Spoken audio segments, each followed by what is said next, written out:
This song is called "Oh Freedom."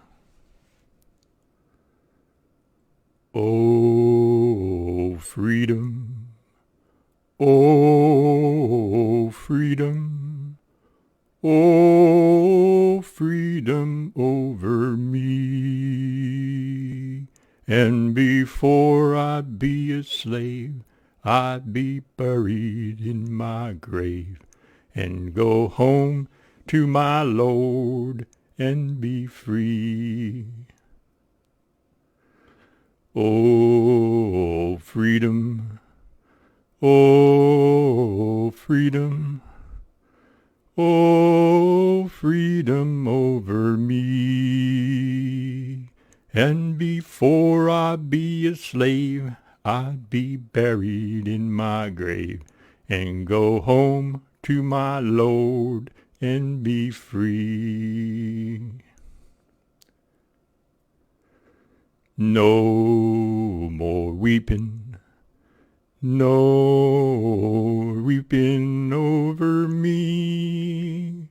And before I be a slave, I be buried in my grave and go home to my Lord and be free. Oh, freedom, oh, freedom, oh, freedom over me. And before I be a slave, I be buried in my grave and go home to my Lord and be free.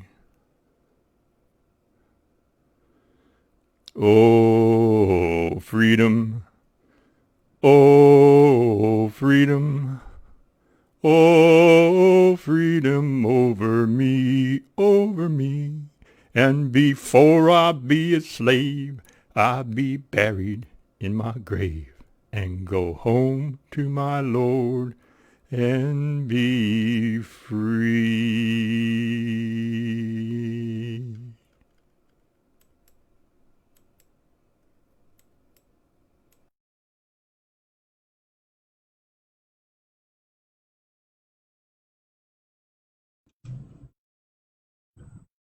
Well, hello. I don't know if the sound is right because I feel like I'm in an echo chamber right now.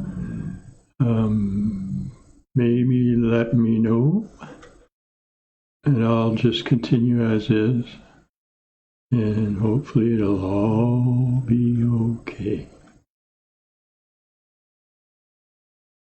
Greetings, my avid podcatchers. Another fortnight has come and gone, and I hope you are safe and well. As you may have deduced from the invitation, we are indeed going to China for a glimpse through my eyes 3 decades removed. But first in the queue is Prairie Lawnmowing. Prairie Lawnmowing. Twice, once in Victoria and once on Salt Spring Island, my dad decided to do some prairie lawn mowing by torching the dead grass and waiting for the fire department to come and put it out. If he were smart, there would have been a couple of dozen cold ones on hand, but sadly, my dad's drink of choice was cheap wine. When the fire station responded to the fire on Salt Spring Island, I was in Ganges with a few members of our bike gang, comprised of 10 to 11-year-olds, popping wheelies on choppers, sporting long front forks, ape-hanger handlebars, and banana seats with sissy bars. I had an old hand-me-down rally with only one gear and straight handlebars that raked out to the side and angled slightly back towards the rider and was hard to pop wheelies. we would all race to the fire hall, where the fire's location would be posted on a chalkboard outside. Written on the chalkboard was Gerard's, 1100 Rainbow Road. All right, I'm going to beat everyone so I can be the first to watch our house go up in smoke. I wanted a new place, just like a couple of my friends got after theirs burnt down. Maybe I shouldn't go because they might think I set it on fire. That's how they caught Pat Kelly, who was only a few years older than us when he torched those houses. He couldn't help but watch. Sadly, one person perished in one of those houses. Back to the plot. I was the first to arrive on the Kanaka Road entrance where the house was situated. There wasn't smoke or fire. Darn it all to smithereens! I rode toward the Rainbow Road entrance where the firemen were dousing down the field's perimeter and allowing all the dry grass inside to burn. I went up to Dad and said, "Hey, Dad, this is just like the time." Suddenly silenced by a big gnarly old hand covering my mouth. I could not speak. He leaned down and whispered in my ear, "Don't say a thing. We can talk about it later." I nodded slowly in assent as he removed his hand from my mouth and started laughing, as did a few of my friends and a fireman or two. "What's so funny?" I asked Dad. He didn't say a word, but extended the palms of his hands towards me. One was black, and the other was missing that black, which I guess must be on my face. I was embarrassed until one of my pals said, "Let's put on some war paint." So we all horsed around in the dirty ashes and had a blast doing so. A short time later, the fire was out. The firemen, happy that Mary's cooking had filled the void, packed up and left, as did my friends who decided to go and look for more fun, but I decided to stay behind to talk with Dad. "Why did you stop me from talking?" I asked Dad. He said, "You were going to say something about the fire in Victoria, weren't you?" "Yes, Dad, I was." He continued, "If they knew about Victoria, they might think that I purposely let both of them get out of control, and I'd be in big trouble." I asked, "Why? Well, did you?" Dad laughed. "I guess I just don't know how to dance with the devil." "I didn't see you dancing this time, but the first time you did a lot of high stepping and the odd juke and jive." I said, "Okay, you got me on that one," he said. 3 years earlier in Victoria, our neighbors at Denluck's were renting an old house on the corner of Linwood and Talmy Avenues. The house sat on the corner, surrounded by a large field, surely an oddity in an old established neighborhood. Well, here goes nothing. Me and Rodney's dads, armed with pails of water, rakes, shovels, and gas. Rodney and I watched as they spread some of the gas in the grass and set it alight. The fire had started and was slow burning and boring to watch. So we decided to mess around in the middle of the field. We must have been hunkered down in the grass because we had no warning at all until we heard a big commotion below us. We stood up to feel a wind blowing in our direction and people running around down below. I guess Rodney's mom must have called the fire department because we could hear a siren blaring in the distance. We weren't too concerned because the fire was so far away, but in mere seconds the wind increased in ferocity. Where's Doppler radar when you need it? We went down to take a closer look to see that this by no means resembled what it was when it first started. It looked fantastic. The heat was incredible, and the smoke was lung-piercing. Someone finally noticed us, and everyone began to wave and point in our direction. They were far enough away, and the hissing and crackling of the fire made hearing difficult. They kept pointing, and finally we looked behind to see fire coming towards us in the opposite direction. Not good at all. So we immediately hightailed it out of there with little time to spare. When we got back to the group on the windward side, it seemed like everyone was trying to tell us how stupid we were.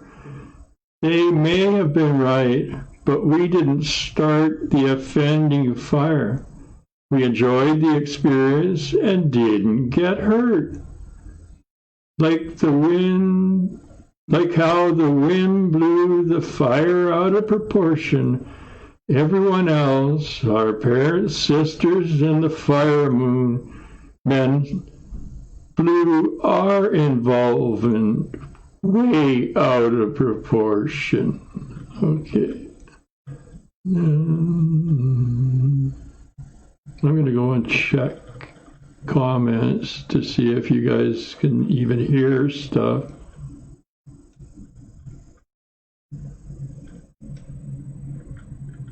Yeah, Jocelyn said maybe a bit echoing and a bit of background noise, which is right, but I'll try and soldier on.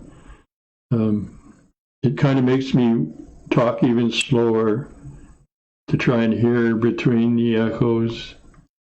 It's either that or stop, and I don't think so.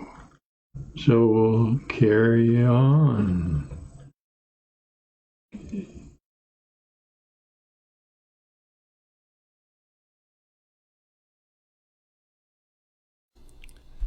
Letter chain.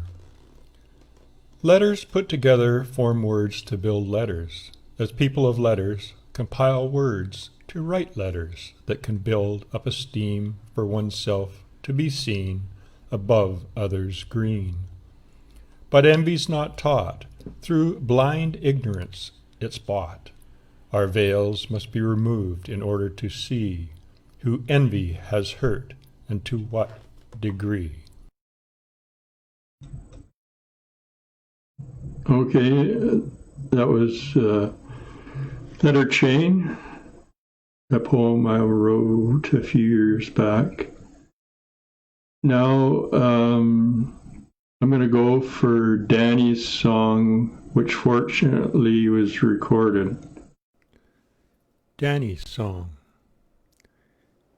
People smile and tell me I'm the lucky one, and we've only just begun. Think I'm gonna have a son. He will be like she and me, as free as a dove, conceived in love. Sun is gonna shine above.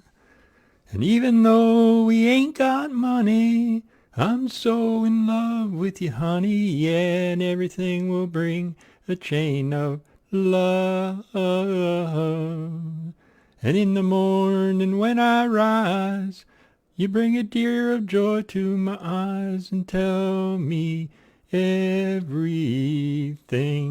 is gonna be all right. Seems as though a month ago I was beta shy, never got high. Oh, I was a sorry guy. And now I smile and face the girl that shares my name. And now I'm through with the game. This boy will never be the same. And even though we ain't got money, I'm so in love with you, honey, and everything will bring a chain of love. And in the morning when I rise, you bring a tear of joy to my eyes and tell me everything is gonna be all right. Pisces Virgo rising is a very good sign, strong and kind, and the boy is mine. Now I see a family where there once was none. Now we've just begun. Yeah, we're gonna fly to the sun. And even though we ain't got money, I'm so in love with you, honey, and everything will bring a chain of love. And in the morning when I rise, you bring a tear of joy to my eyes. Tell me everything is gonna be all right. Love the girl who holds the world in a paper cup. Drink it up. Love her and she'll bring you luck. And if you find she helps your mind, better take her home. Don't you live alone to try to earn what lovers own. And even though we ain't got money, I'm so in love with you, honey. Everything will bring a chain of love. And in the morning when I rise, you bring a tear of joy to my eyes and tell me everything is gonna be all right.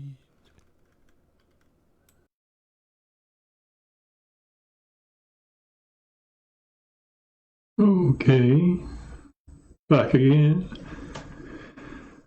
Let's see here. I think we ought to go to China. But I just want to say something to Jacqueline, and that is that song that I was going to put on this podcast somehow didn't make it on. So next time.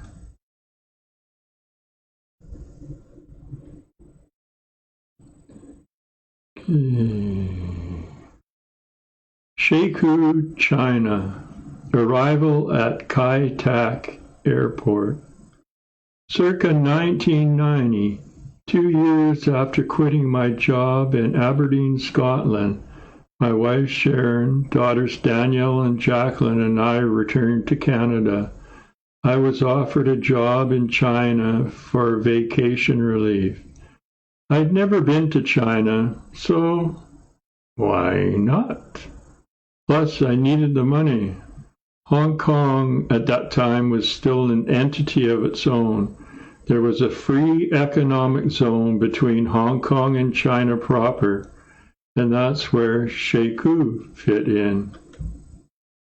Flying from Vancouver, one travels west against the time zones, and something very odd happens. You cross the international date line, so suddenly it is a day later than when you crossed it. A real head scratcher. As we approached Taiwan, I was following the aircraft's progress on the screen. Everything was looking normal, and then it was abruptly shut off. What the heck? Probably not a good omen. That's when the plane started doing the jitterbug. Eee. Seatbelts and trays in the upright position, and seatbelts on. Seat backs in the upright position. Okay, I blew it there a little. Anyhow, hello, this is the captain speaking. We're experiencing rough weather. No shit. And expect much the same until touchdown at Kai-Tak in approximately 30 minutes. That's plenty of time to bounce around and think of all the possible scenarios, mostly not good. Then the final approach came, and it wasn't easy to see because of the torrential rain, although I did see more than enough. Why didn't I close my eyes and pray like many of the others? At that time, only the old Kai-Tak airport was in use, and the approach and part of the runway were in and over the city sort of thing. Well, over the city. The method was to bank hard at the mountains, fly low over and through the town, then stick a hard landing on the runway and hopefully stop before the end to avoid a salty bath. I wonder what it'd be like to land in the daylight with no inclement weather. We did land safely, and it was quiet and white-knuckle ride. Next up was immigration, which went okay, but it blew me away that I had to supply the documentation for negative testing of AIDS. I was far more concerned about it being given to me in China. I met a student in the arrival area, and he escorted me via taxi to my hotel. The storm was going gangbusters as I went up to my room on the 40th floor. I went into the bathroom and lifted the lid to observe the water in the bowl sloshing back and forth.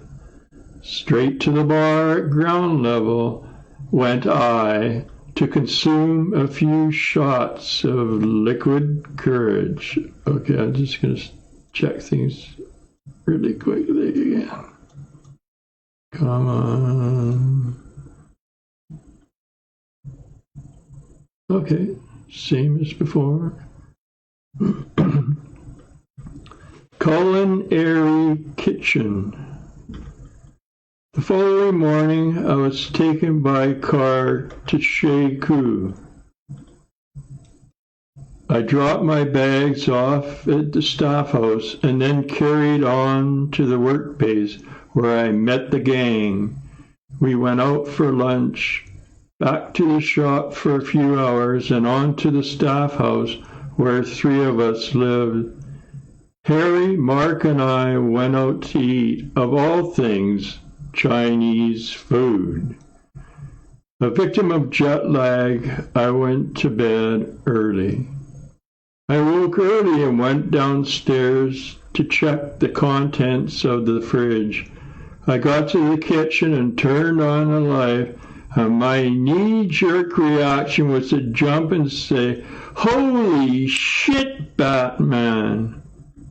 Once the light came on, a multitude of cockroaches on every surface, including the walls, would scurry and scamper off to hide. The gross part was that you could hear it, which made sense because the largest were 2.5 to 3 inches long. I checked to see if the roaches were kind enough to leave some food behind, but they had not. With trepidation, we kept most of our food in the fridge, concerned that they may someday carry the refrigerator away. Unfortunately, the roaches caught me unawares because almost every time I turned on that damn light. It was just the same thing over again.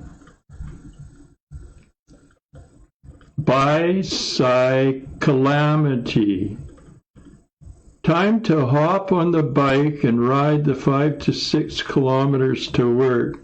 What had I gotten myself into? Less than a block from the staff house, I got swallowed up in the horde of calamity that was 3 to 4 vehicle lanes wide in either direction. The bikes were all packed together, making for a very unsettling experience of being the only Caucasian amongst this horde of Asians. Can you say culture shock, boys and girls? I was thankful for my good balance, then realized that I don't need it, because if I started to fall over, the other bikes would hold me up. Getting from the inside to the outside lane took me 2 blocks to achieve, but I improved as the days and weeks passed. Many bikes carried 3 people, a man pedaling, a woman on the carrier, and a toddler in a basket. To witness a lady disembarking was poetry in motion, as the man would pull up in front of the factory and slow to that magical pace that allowed the lady to elegantly and gracefully dismount seamlessly at a walking pace. The same can be said of hopping back on after work. And obviously, the child was taken to daycare, wherever that was. Water closet. Once we got to the work compound, we would check equipment, load guns, and try to look busy because there was very little to do.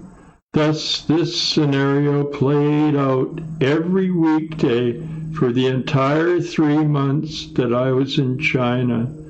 At work, the toilets were your typical Asian models, consisting of a tiled floor sloped down to the center with a bare hole staring you in the face. The bonus is that ours were stocked with toilet paper. For a couple of weeks, when at work, I would daydream about Western toilets, and then it happened.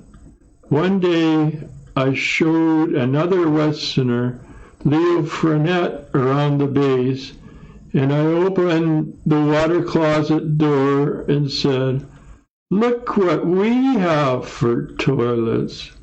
Leo walked a few paces further and opened the door and said, "What's wrong with these?" In disbelief, I said, "What? You gotta be kidding me." I took a peek, and sure enough, there were 3 stalls with Western toilets. In an attempt to deflect attention away from my naivety, I said, "Look at those soily, greasy boot prints on the seats. I wouldn't use them nohow." It's quickly going to check. Okay. Oops.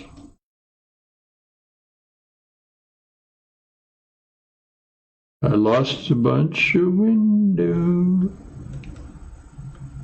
There we go. Now, utensils.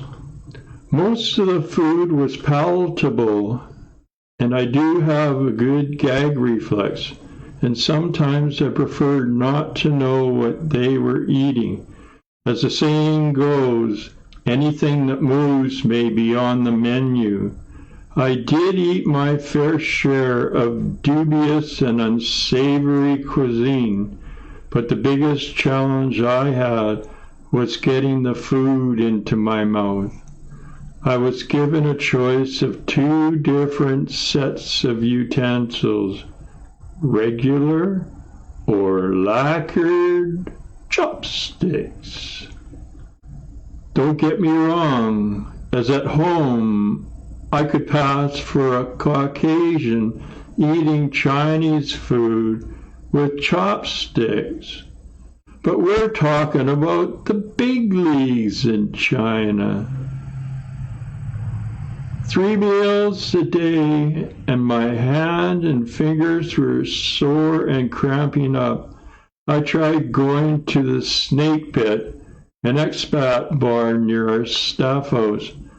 From after supper to the early hours, I would sit at the bar, icing my poor little hand with a cold beer. And it took more than a few to make a difference. But there was a problem, because when I awoke the next day, I had not only a sore hand, but also a splitting headache. What to do? I could try eating right-handed for a few days to give my left hand a break, as I'm somewhat ambidextrous. I perceive that my right hand is a little less coordinated, so I rely more on touch. I could eat passably right-handed, and a couple of days later, I went back to the left hand and used a much softer approach, and voila! Spit tune. Tune into the Scots' town. Spitting was rampant and gross in Shekou. I was walking down the sidewalk, and this old lady spat as I walked by, and I thought, that's rude. Then the spitting continued. Are they spitting at me? The only white person around? I came to realize that's the way it was all the time and everywhere, and the vocal gymnastics involved was incredulous. Disregard for human life became evident when I came to an intersection, and people were walking around a bundle on the road next to the sidewalk. That bundle was a barely distinguishable old lady who was most definitely dead. No sirens, no one covering her up. Dead in the senses. Pretend she wasn't there. Keep walking like everyone else and mind your own business. Just a quick drink here.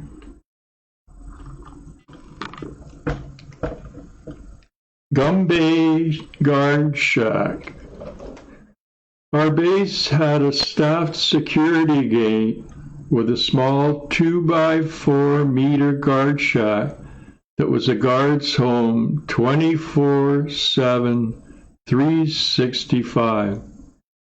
Even though neither of us could speak more than a few words of the other's language, we forged a unique relationship of mutual understanding. At 6'2" and 240 pounds, he was a solid build with soft facial features like a friendly giant. I'm guessing that he was 60 years old and typically wore sandals, shorts, and a singlet that he would doff on a hot day. I knew his name, but I have no recollection of it now. One hot day, he mentioned for me to come over to his shack, so I did. and we went into a very Spartan living area that was marginally cooler than outside. There was a cot, a makeshift chair, coffee table, small dresser, a hot plate, and a small cupboard. It was an abstinent, there's a word for it, well-kept abode. I felt a little out of my element, but we began to understand each other after work, which magically helped us have a deeper understanding of each other. Oh, I think I didn't mention the beer. Anyhow, yeah, we drank beer. One weekend, a Chinese national convinced me to get a bottle of Mao Tai and celebrate the guard's birthday. So I did. He shared some food with me and we began to imbibe. The custom is to drink it in 1-ounce shots after saying Gambei, which is Mandarin for bottoms up. Horrid drink. I understood why it was drunk in shots, because it tasted like gasoline right down to the aftertaste and burps. I know what gasoline tastes like because we would accidentally consume some while accidentally siphoning gas from cars that were accidentally right in front of us when I was a younger and smarter version of me. I digress. The best way to explain Mao Tai is that it tastes like crap and packs a punch. I remember the 7th or 8th Gambei, and I'm sure I drank more, but I can't recall. The next moment of consciousness was when I woke up on the guard's cot. He was asleep and snoring in the chair next to an empty bottle of Mao Tai perched on the coffee table. I tried to rouse him, but he was still 3 sheets to the wind. I then walked the 6 kilometers home, and on the way I was struck by a thought. My vocabulary increased exponentially because of the 2 words I learned to say, Gambei and Mao Tai. Later on, I discovered that I bought the robust version of Mao Tai, weighing in at 106 proof, or 53% alcohol by volume. No wonder. Aboriginal in Asia. On Saturday, I got up and looked out the window and saw something odd. Someone was at the far end of the soccer pitch throwing a boomerang. In China. Go figure. I decided to have a quick bite, then go out and take a look. Before leaving, I took a peek to discover there were easily 100 Chinese watching this person throw the boomerang. I vacated the building and walked toward the growing number of spectators and saw my roommate, Mark, from the States. I walked up to him and said, "You have quite the audience." Mark said, "Yeah, and it'll get bigger. Want to give it a try?" he asked. "Sure, I'm well versed at making a fool of myself. You have to throw it left hand left-handed because it's a southpaw club, he said. Come on, Mark. You can't BS a BSer, I said. Straight up, it's the truth. I'll tell you what, try once right-handed and follow it with the left, he said. Okay, I said. He gave me a few pointers and handed it over. I threw as hard as I could, and it went about 30 meters and plunged into the pitch. We didn't have to retrieve it because many people were on hand to do that for us.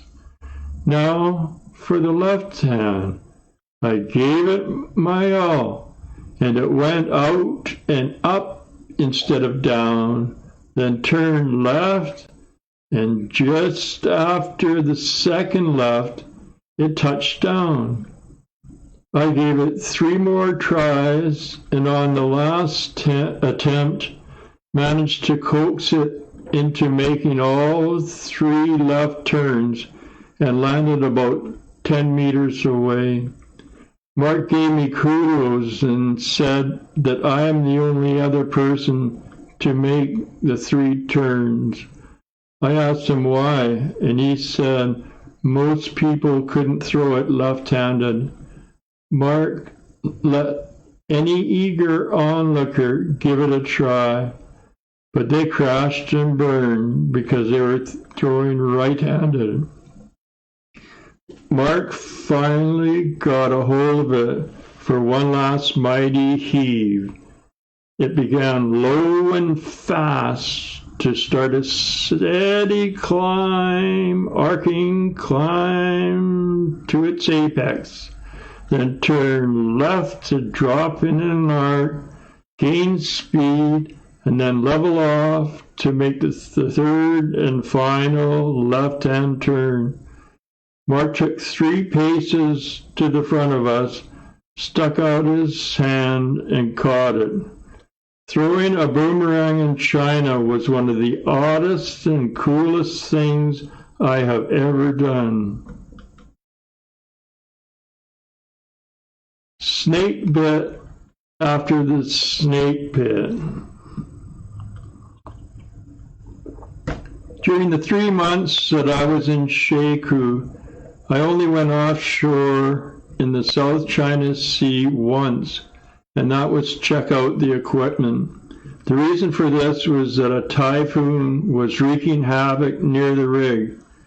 That single typhoon kept doing a figure 8 for more than 2 months, so there would be a typhoon warning every week or so, which in turn meant that we had a big typhoon party at the expat bar called the Snake Pit.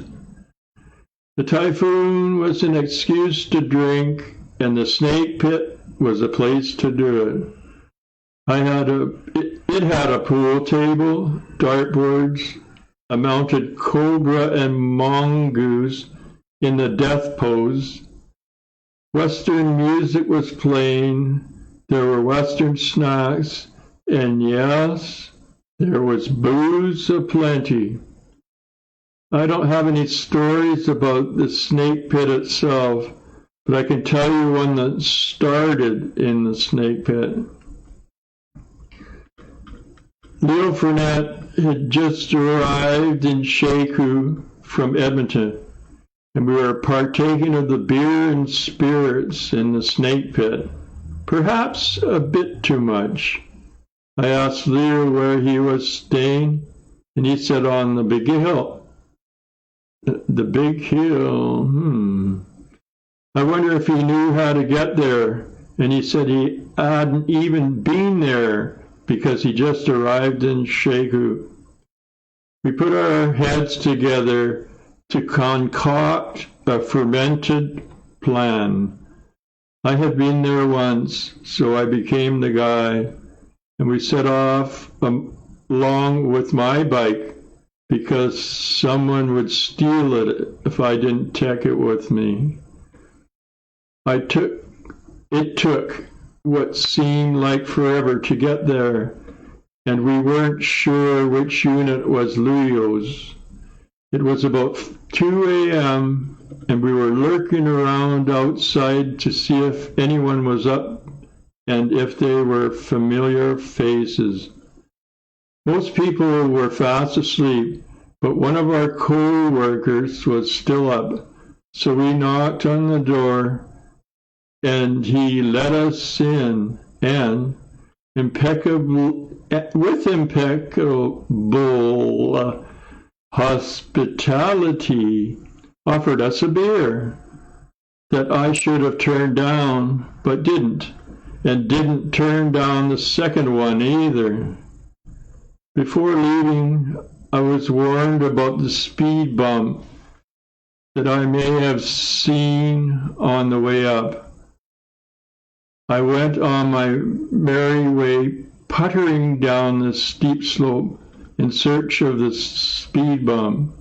Of course, I didn't have lights, and it was a dark, overcast sky.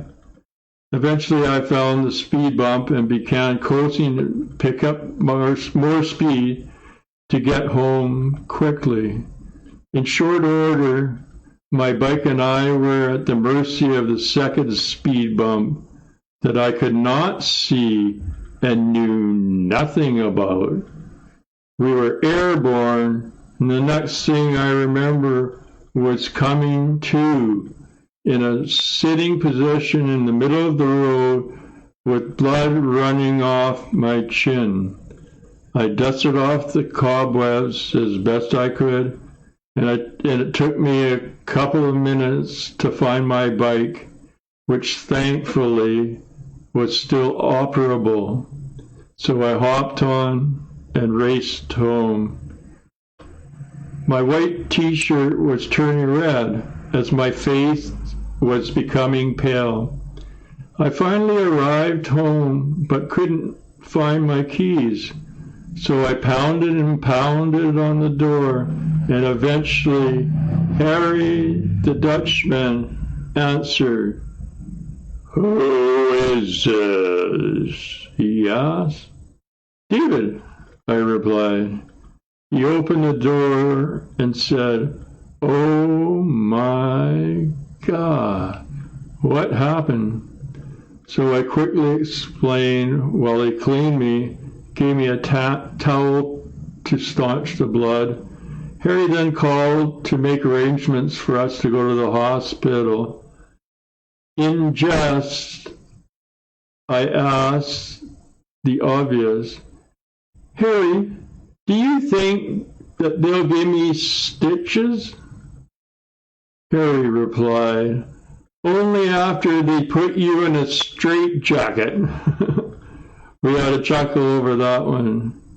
We went to the hospital, and I was stitched up by a dentist who did a great job.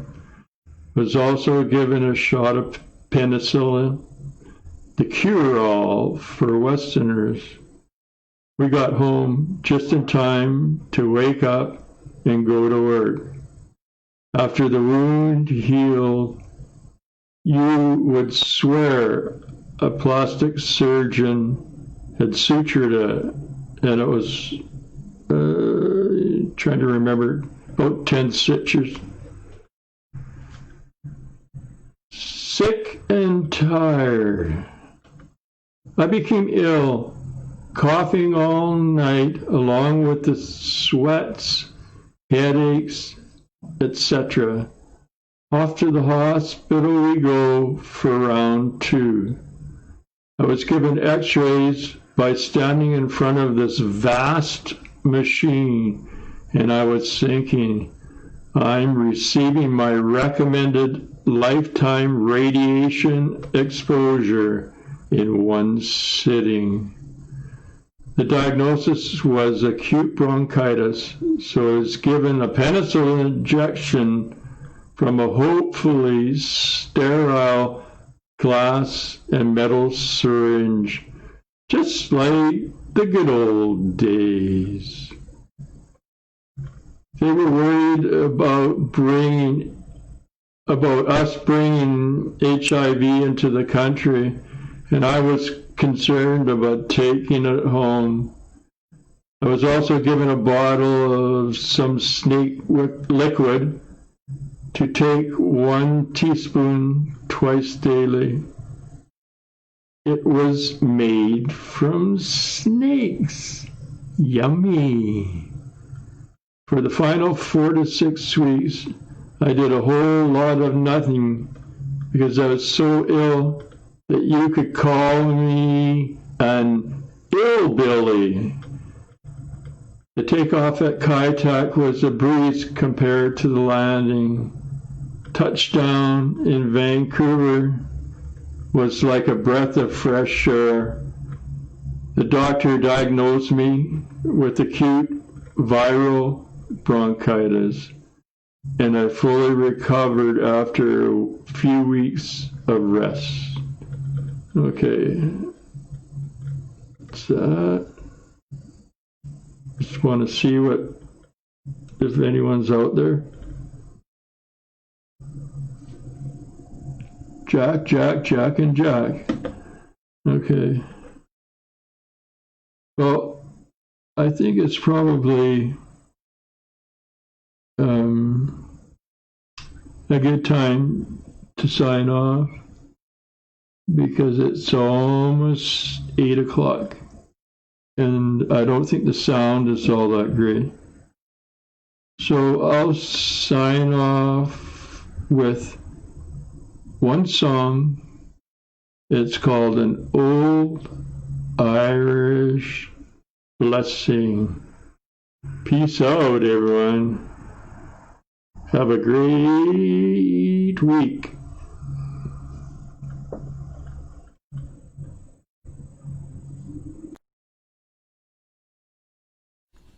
An Old Irish Blessing.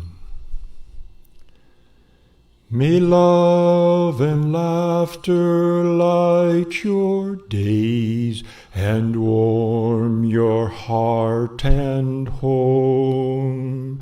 May good and faithful friends be yours wherever you may roam. May peace and plenty bless your world. May all your days be bright.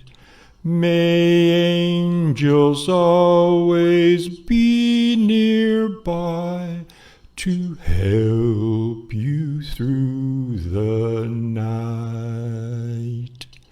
May all the things you're wishing for and all your dreams come true. May every gentle wind that blows bring peace and joy and happiness to you. May love and laughter light your days and warm your heart and home. May good and faithful friends be yours wherever you may roam. May love and laughter light your days and warm your heart and home.